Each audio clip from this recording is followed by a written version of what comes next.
Good morning. Hi, Bride. What are you doing here?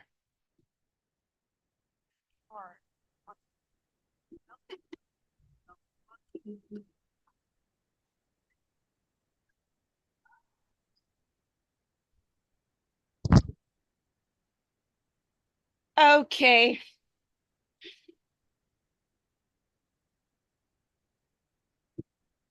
Love music and love life. We are Smooth 98.1. It's a Saturdays, and it's Saturdays from 8 till 8:30. We discuss your health and your wellness. And the show is called Soul Food. On a day like this, we're talking about your emotional and your mental wellness. So we discuss every aspect of your health, from the physical to the mental to the social to the emotional, mental, and every aspect. In case you're wondering what we're talking about, you're very welcome. First, there are ways you can be a part of the conversation. We've got our WhatsApp line, which is 0809 444 0981. We are streaming live on YouTube, so it allows you to see my face and the face of my guest and also share the stream with someone and also for you to go back to it. Then you can call WhatsApp line 0809 444 0981. And I'm live on my IG page, which is Oluwaseun R.Olusegun. We are talking about heartbreaks.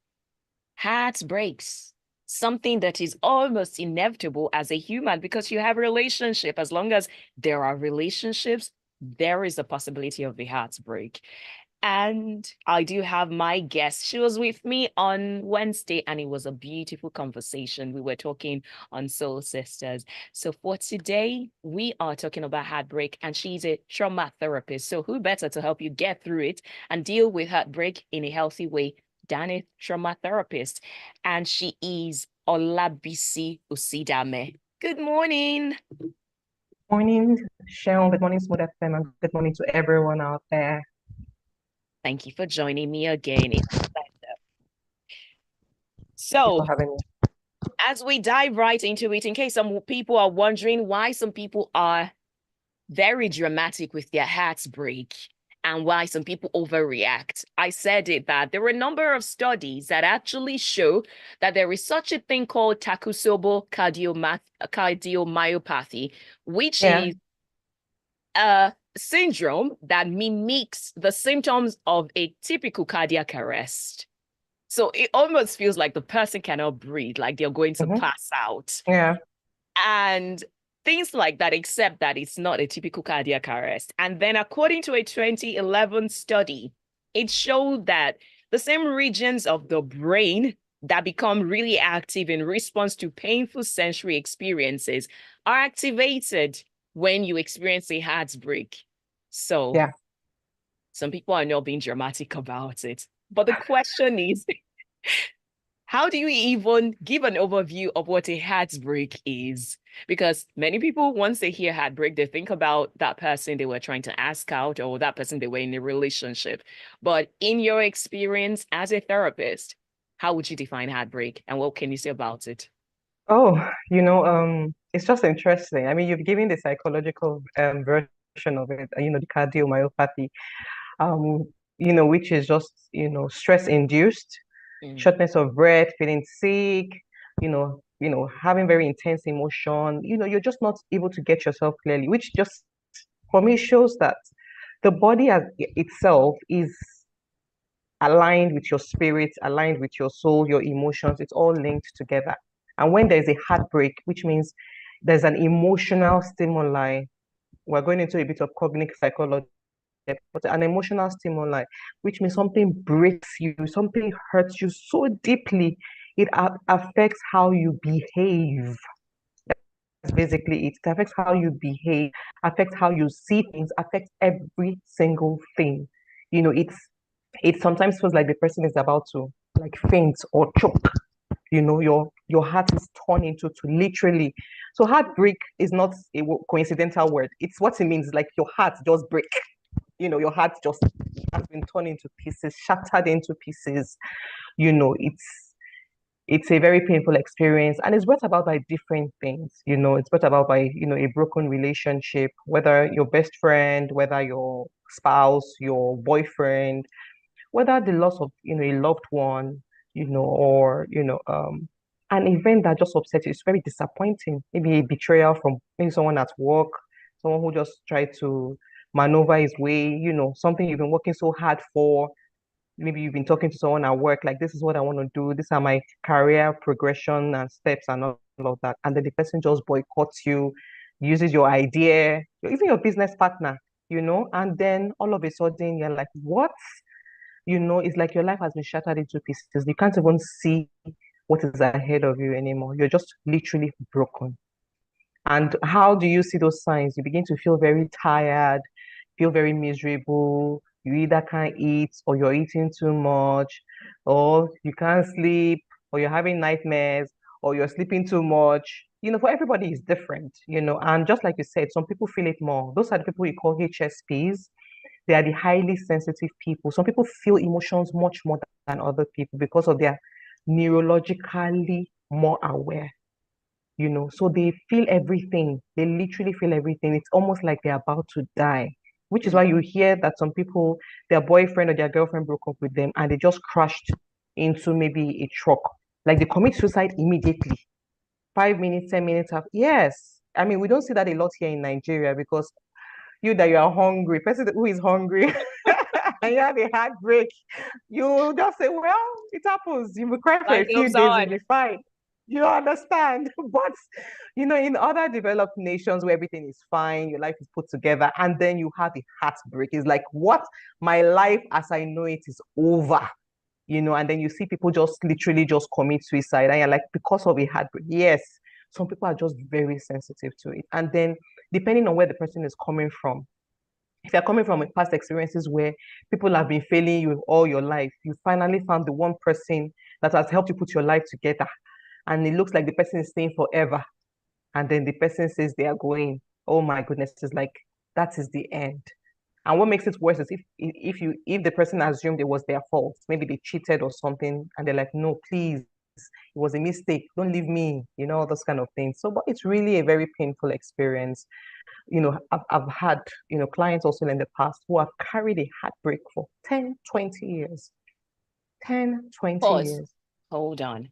Yeah. Do you mean carry a heartbreak for 10, 20 years? 10, 20 years in which they are not able to go through with a relationship. They step in, but they can't commit because the heartbreak is still very real. The pain has not been processed.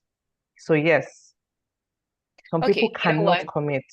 I want to jump into this because I want to expand it. Number Yeah. one, there is this popular saying that time heals everything and it helps you to get over something. So now I'm looking at that situation. That is a case scenario for us. So does time Yeah. really heal everything, or you just get to live with the grief? Or if you don't deal with the grief, time will not heal you. Yeah. More like the latter. The truth is, time is a resource. If you don't use your resource wisely, if you don't invest in it wisely, it's not going to work for you. Time heals wounds if you're willing to heal. Forgiveness may never happen if you're not willing to forgive. That's how it works. And so when people do not go through that process of grief when it comes to loss of a loved one, whether by heartbreak or death, you don't go through it. Just like you said, some people bury it like it didn't happen. The problem with that is in their subconscious, it has not been managed. So they are the ones that are commitment shy in relationships. You just realize that they are moving from one person to another, moving from one person to another. They just can't settle. In fact, it just takes the person they are with to say a phrase that is similar to what the heartbreaker said. And like literally everything just goes flat from there.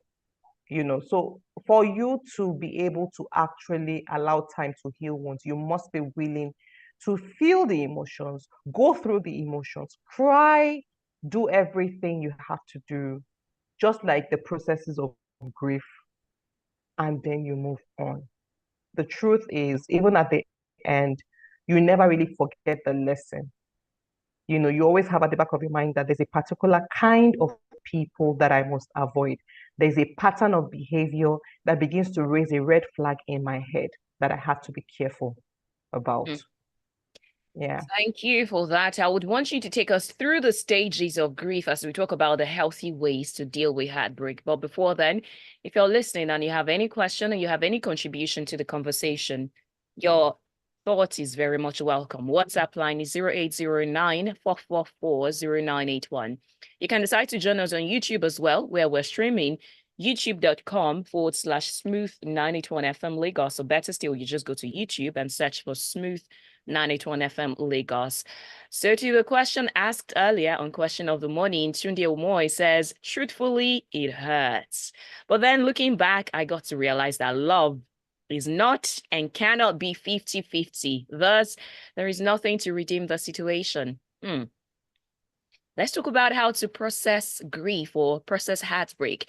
Remember that heartbreak is not just something that happens from a romantic relationship. Friendship, before we even go to that, we need to talk about friendship heartbreaks. There are people who come into your life and both of you are doing life together and you share things with them. You talk about your plans, your ambition, or maybe you thought both of you just get each other. And there is that thing that happens when they seem to connect with another person on the same wavelength with you. And it feels like that is a betrayal. You're supposed to be my best friend. You shouldn't have another best friend. I see something like that on social media and it just cracks me up. But at the same time, I get it. Honestly, the truth is everybody's seeking an emotional connection with someone else. And when you see that somebody else has what you thought was a special emotional connection with you with somebody else, you're like, hey, hang on there. That's for us, we are not sharing it. We're not sharing it, but unfortunately, it doesn't work like that. It doesn't work like that. That's why in itself, we always talk about the fact that everybody must get to a point where they accept self and they love self. You are self-content with who you are. When you reach out to people and connect with people on an interpersonal relationship level, it is from a place of, I'm adding to you, you're adding to me. We are adding to each other, not like you complete me, because that's the big problem. So when you begin to say to people, you complete me, that's the problem. Because when that person now goes, you become incomplete and scattered. Yeah. So you have to understand that we complement each other. We don't complete each other. Yeah. Okay, that is very deep. We complement each other. We do not complete each other. I have a message on Instagram that Busito says, time heals nothing ordinarily. It takes intentionality and consciousness for time to really heal. The healing is more of reduced intensity of the hurtness. So how do you go through grief? Or maybe being heartbroken by someone and not being broken or damaged such that you can still see other people and give them a chance, because there is that possibility of shutting down. Oh, yes, absolutely. Caving yourself in and building a tower for people not. And do you know the worst part? You might not even know. You might not know that you are doing already. that. Yes. So how do you go through a heartbreak? Okay, so very quickly, I'm just going to tell you three things that link your emotions, link to your thoughts, and into your behavior, and it just goes in that cyclical process.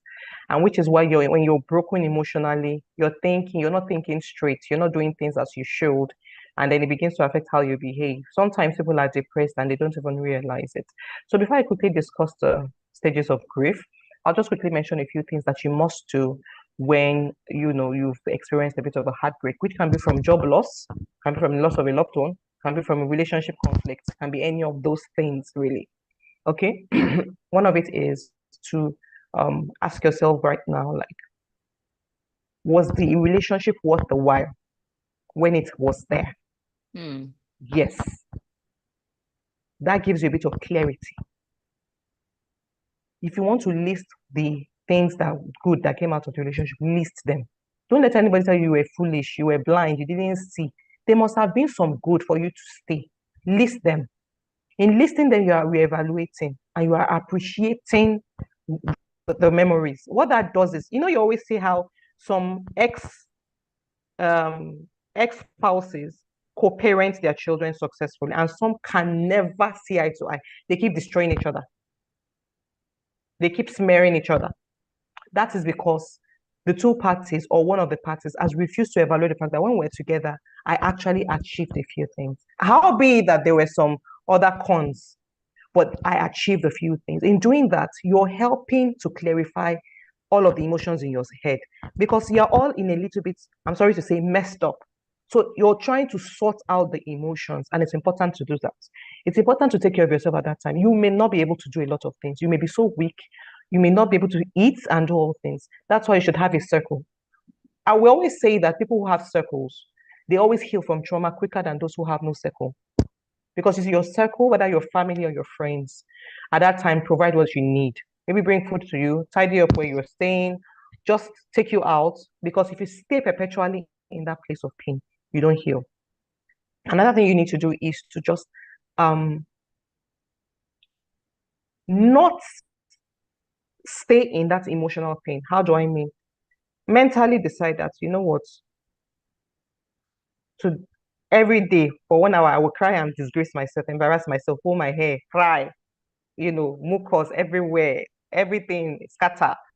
Basically what you're trying to say to yourself is, you know what, let me break down, you know. And when you are seeing yourself break down, that's why you see some people these days now, they're recording on Instagram and you see them crying and you're like, wait, how are you experiencing heartbreak and you are still crying? Like, how does that even work? It just means that some people have decided that, you know what, the next 1 or 2 hours, I'm going to cry. I'm going to cry it out. That's you accepting. But basically, we'll get to that point of state of grief. But what you're doing there is you're timing yourself. Cry. Don't try to force it in. Cry. Cry, cry, cry, cry, cry. Wash your face, get over it. Because in that way of doing that and evaluating your relationship with that person, you don't get stuck in the past. And you reaching out to your core, your friends, helps you not to deny your needs as a person, which is important in getting over what you've gone through. Now, in terms of stages of grief, the first one is denial. I'm sure you're like, wait, what? Yes. So with denial, it gives you time to be asking, no, it didn't work. He's going to call me back. No, he can't do that to me. Because you see, without denial, people will have cardiac arrest immediately, immediately after a heartbreak. So basically, what you're doing is you're giving yourself time. You're giving yourself time to just absorb it gradually, which is you're processing the emotion. So it's very important to have that stage of denial. Then comes the anger. And man, anger is the one that actually breaks people the most, because you're like, oh my goodness, how could, after all I have done to this person, how dare they treat me this way? What you do during your time of anger is very important. Some people try to get back at the person, especially if the person is with a new partner. And then you begin to, all this our soap operas. That's where it comes from when you have people manipulating and trying to destroy. The truth is, it won't even bring you any sort of comfort. I'm telling you, it won't bring any sort of comfort.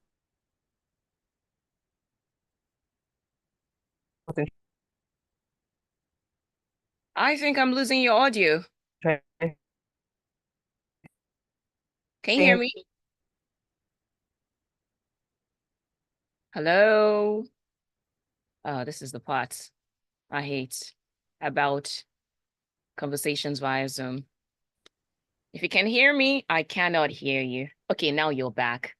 Please go ahead. Can you hear me? Yes, I can hear you. All right. Now. Okay. And so, whatever you do at that point in time is important. Find a way to express your anger. Scream, shout, write, journal, see a therapist.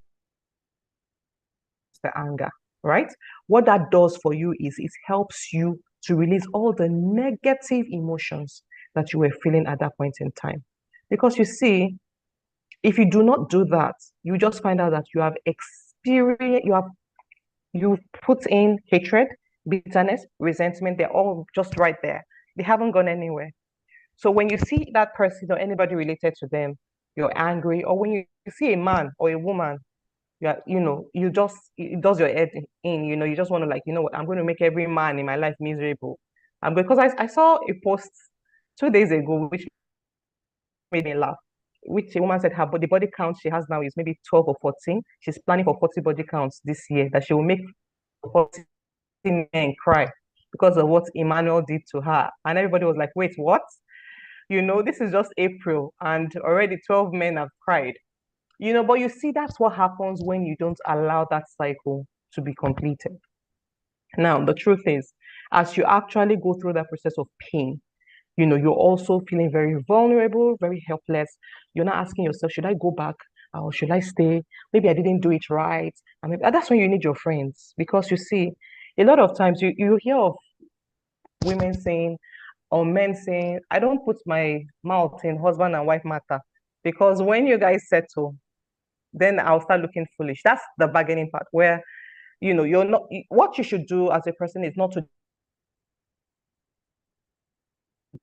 decide for them, but just give them a bit of clarity, of, you know, did you do all you could to make the relationship work? Did you put in your best at work? When you're doing that, you're helping them to, like I said again, sort, you understand, and clarify the emotions they're experiencing. That's what we should do as friends. And even for you personally, you should ask yourself those questions. This is the reevaluating part. Otherwise, because of the way you're feeling, because when the anger has gone, and you calm down, then you start feeling the love again. That's where you see trauma bond sometimes, when you see people are still bonded to the people who hurt them and still go ahead with the relationship. Yeah. So it's important that at that point in time, you actually get a bit of clarity what that does from you. Sometimes that's where, the people who are religious will also go to church, trying to find a bit of healing and just be able to get past it. The part where we will experience, whether we like it or not, is the depression. It's some people stay longer in it than others. Remember, I talked to you about people that are HSP. They're highly sensitive people. They usually, and introverted people, they feel the emotions more because they don't talk. So everything goes on the inside. So inside is very stormy, and they stay longer on this, at this stage. And what is most important is for you at this point in time to have someone to talk to. You understand? Go through it in a very healthy manner. Talk to someone about how you're feeling and how to deal with it, because it's important to be able to deal with it. Coping mechanisms, this is where they come in. This is when people's coping mechanisms come to play. Some people are in fight mode. Some people are in freeze mode. Some people just are codependent, they're fun. They'll just, anything that comes their way, they just manage, they just, go with the flow. But it's important at this time to learn certain ways to cope. How do you want to go through this? Do you want to journal? Do you want to exercise? Do you want to spend some time with your friends? At this point in time, this is not the time to stay indoors when you go through a heartbreak. Still try as much as possible to stick to your normal routine. You may experience a bit of what I would call you're still functional, but you're experiencing a bit of negativity.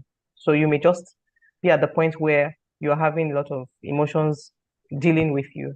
But it's important that you do not stay there. You do not stay there. So that's what happens, because the final stage there is acceptance, which comes after the depression. So if you stay there, you don't, they always say it's always darkest just before dawn. Yeah. Right? Yeah. So that's the really dark part. And if you can just get through it and come to the point where you accept that, you know what? I miss this person. I went through this. My eyes saw, I came out strong. This is where you start singing, "Oh, my independent women," and I'm a survivor, you know. But really it takes a lot to get to that point, but you just realize that it's important you go through that process of healing and grief so that you can see the light at the end of the tunnel. Because it doesn't mean that one person breaks your heart, doesn't mean everybody is bad.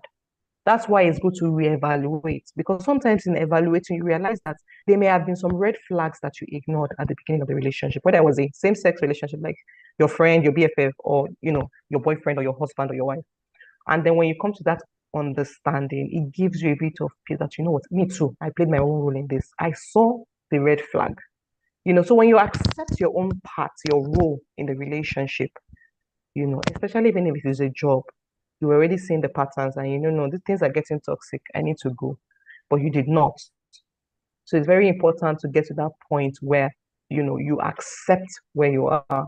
So I hope all that's my story, It was so is helpful.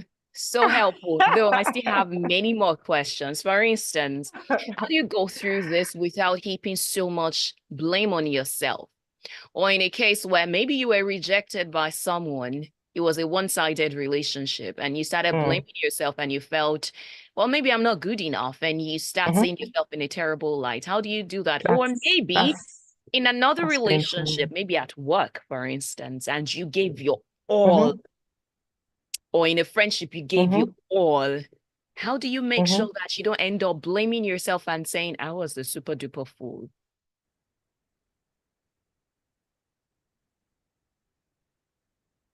Can you hear me? Okay, Yeah. I can hear you. Can you hear me? Yes, I can hear you now. Can you hear me? Okay. I just wanted to try. Okay, so let me try and start my video. I wanted to stop it for a minute to see if it would help in any way. All right, so that one-sided relationship is very plenty out there. Okay. And you see that a lot with people who experience narcissism in relationships, where it's like they're the one doing all the work, trying to make the relationship work. It's like they're doing everything to please the other person. A lot of times, it's because the person you you were looking for external validation. You know, people who look for external, who are empath, who are always caring, nice, they always want peace. In every place you find them, they don't always want there to be problem. Those kind of people, right? They are the kind of people that they grew up in a place where maybe there was a lot of maybe domestic violence, or there was a lot of trouble around them. So they always try to be the one to bring peace, the peacemaker. And so they always project, they just want everybody to be happy. What they don't know is they begin to develop a mechanism and a behavior of wanting to please people. Or they grew up in a house where they always had their father or their mother say, you are not good enough. Look at your brother, look at your sister, and they hear that a lot. Now, what will then happen is that they grow up wanting to please. Because the truth is, from the first 2 months of a relationship, when you see that both of you are not contributing physically, emotionally to a relationship, you are supposed to go your separate ways. But you are trying, and the person treats you anyhow. But every time they treat you anyhow, you're always in the point that I will prove to you how good I am. Whether it's at work, whether it's at home, wherever, I mean, with your family or your boyfriend, wherever, you're trying to please. And the truth is, when that happens, when there's a break, that is the time to come to, instead of falling apart, that is the time to now reflect and say, why was this person so special to me? Was this person really giving me all my needs? Or it was because I wanted them to be special. Maybe I'm the one giving them so much attention that made them a special person. Maybe I was the one who was seeking so much external validation from them when I could have actually focused on me. That's why you should ask yourself the question, who am I now after I've left this person? Fine, I may not have money, I may not have this, I may not have that, but who am I? Can I still make it in 1 year, in 2 years, in 3 years? Can I make it? Do I have what it takes? This is the time to talk to self.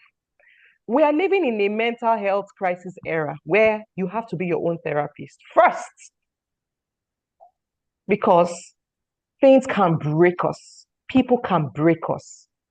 People sometimes, even those who are the ones who don't give in a relationship, came from homes where they were hurt. And so they feel like they deserve all the love in the world. Instead of giving love to others, they don't even know what it is. They are so dissociated. There are some people who don't have emotion. They ask them, how are you feeling? I don't know. They don't, they are not self-aware enough to be able to say, this is how I feel. So when they go into relationships, they don't really feel anything. They like the fact that someone loves them. They like the fact that, oh, I love the fact that Sean loves me and cares for me. Anything I want, she gives me. If I abuse her, she'll still come back to me. They love that. It does not mean they love you, because they haven't even loved themselves in the first place. So it's important that you reevaluate your needs, the other person, to help you come to the knowledge that there's no need for me to go back to that relationship. There's no name because you know what? When you become, have you noticed sometimes that when some people fall out, when they come back together, things are not the same anymore. One person may still be the same person. The other person has changed based on the knowledge they've gathered, the healing that has taken place, and they thought, no, I can't settle for less. I'm sorry, I can't do this anymore. You've grown. So the heartbreak has made you to grow. So you can't settle anymore. And that's why I say people are not as special as we think they are. We are the ones that make people special because of, you know, how you honor people. Or, you know, for example, pastors, let's give that an example. Oh, can we, or the celebrities? Oh my goodness, this is because of the honor. Now, if you ask people if Puff Daddy passes now, P. Diddy passes now, nobody will want to take a picture with him. The same person that probably 3 months ago, if he passed somewhere, everybody's going to run to want to take a picture with him. It's the honor and the the the respect we give to people that make them special. So if people dump us, then it's time for us to now sit and just recalibrate, reflect, count our losses, count our gains, and move on. And do not stay stuck in the past. Neither should we jump into a rebound relationship because you know what? I'm special to someone. That's the biggest mistake. You are still looking for external validation. Because somebody decided to dump you or broke your heart or cheated on you, you now say, I'm beautiful. I'm special. Some people want me. Hey, no, sister. No, no, no, no, no. Some people want me. Then you will now realize you go into 20 relationships, broken, bitter. You want yourself, love yourself, take care of yourself, reflect so that you don't make the same mistake. So that you're not asking yourself 5 relationships down the line to say, so what happened? Why am I always attracting the wrong people? Because you have not worked on yourself and you can't even recognize the red flags, even if you saw them. Did I answer the question? I'm in a very playful, it's a Saturday, so I'm in a very playful mode today.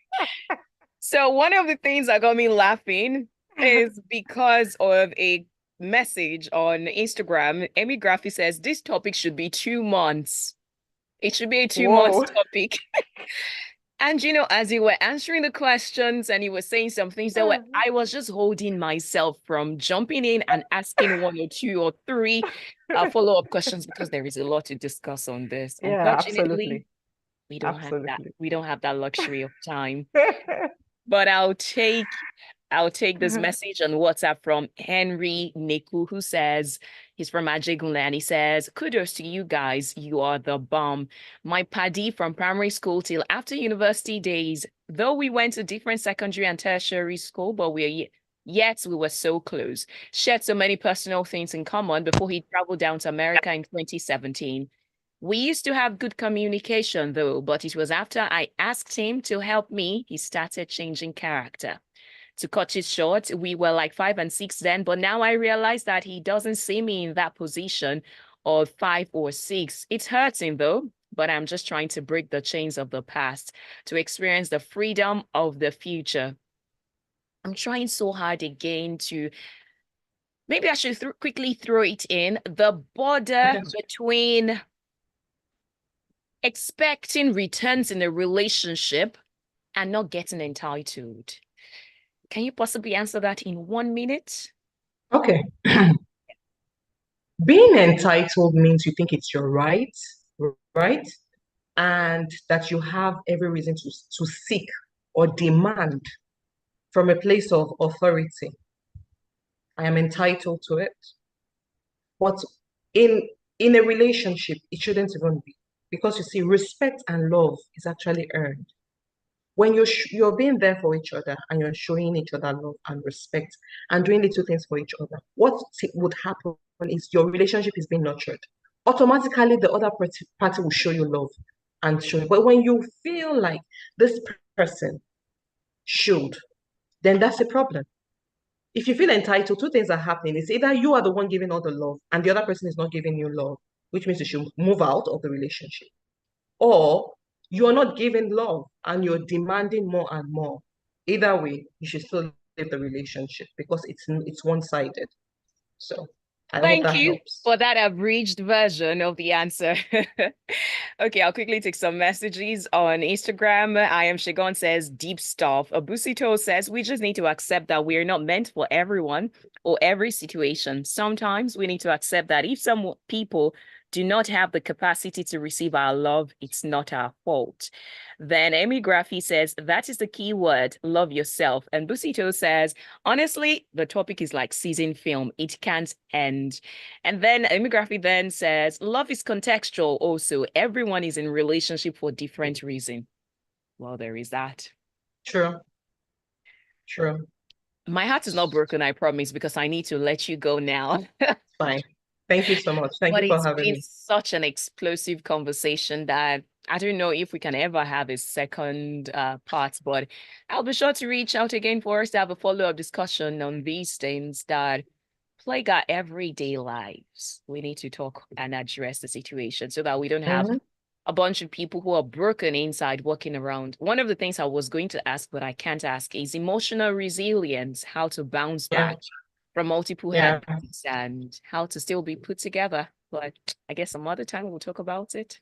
Yes, definitely. But it's part of just going through that process and also loving self, affirming self. And just if you go through those processes, you develop yourself, you develop emotionally. It's you get stronger. Some people are stronger than others, that's the truth. But if you go through those processes and you go through it, you grow through it and you become stronger. Okay? Thank you very much. And You're welcome. for those who are looking to catch her and maybe to have some sessions with you, how can they reach you? Okay, so you can reach me on Instagram. My WhatsApp, my number is there, email address is there. It's Olabisi Usidame. That's my address on Instagram, and my other social media handles. You can check me on LinkedIn to see my qualifications, to prove my worth. But I think you should, get to see a therapist. Sometimes it saves you, going into other failed relationships, and also, save you years of just going through too much pain. So I look forward to having you all. And thank you, Sean, for the opportunity to reach out to people and support, the public. Thank you. It's always a pleasure. Thank you for what you do and the education. Well, time is not much of a luxury for me right now, and I need to go. But of course, you know that we'll be back next week talking about one thing or the other about your health and wellness, be it emotional, physical, be it your eyes, your nose, your ears, every part of you, really, so that you are a better person and you are functioning well. You've been listening to Soul Food on Smooth 98.1. My name is Oluwaseun. And I'll save the YouTube stream for you on YouTube. I'd even share it on our WhatsApp status so that you can click on it and maybe you can share with somebody who you think has not fully gone through the stages of grief and they've not dealt with it. Or maybe they just fall like a pack of cards each time somebody rejects them. We need to have that. So thank you for being a part of it. Soon enough, in some minutes, I'll be joined by the children on Curious Minds for their spelling and a fun time on Smooth 98.1. Bye. Thank you so much. I had so much fun. It was lovely. You're welcome. You're welcome. I had fun as well. All So I right. guess Looking another forward to time more we'll do soon. this again. Sure. Enjoy the day. And you too. Bye. Okay.